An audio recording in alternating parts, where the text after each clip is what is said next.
شروع اللہ کے نام سے جو نہایت مہربان اور بے حد رحم والا ہے۔ ہم نے تورات نازل کی جس میں ہدایت اور روشنی تھی۔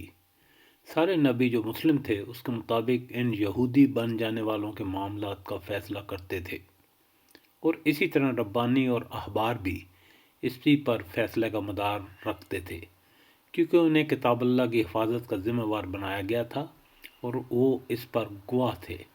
پس اے گروہ یہود، تم لوگوں سے نہ ڈرو بلکہ مجھ سے ڈرو، اور میری آیات کو ذرا ذرا سے معاوضے لے کر بیچنا چھوڑ دو۔ جو لوگ اللہ کے نازل کردہ قانون کے مطابق فیصلہ نہ کریں وہی کافر ہیں۔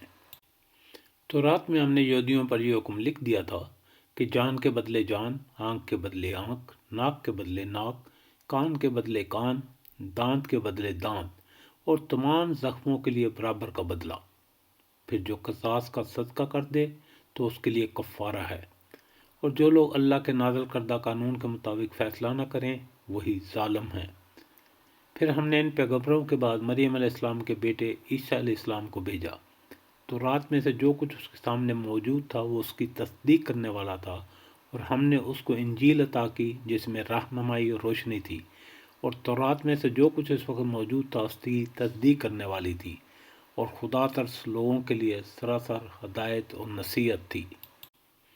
ہمارا حکم تھا کہ اہل انجیل اس قانون کے مطابق فیصلہ کریں جو اللہ نے اس میں نازل کیا ہے، اور جو لوگ اللہ کے نازل کردہ قانون کے مطابق فیصلہ نہ کریں وہی فاسق ہیں۔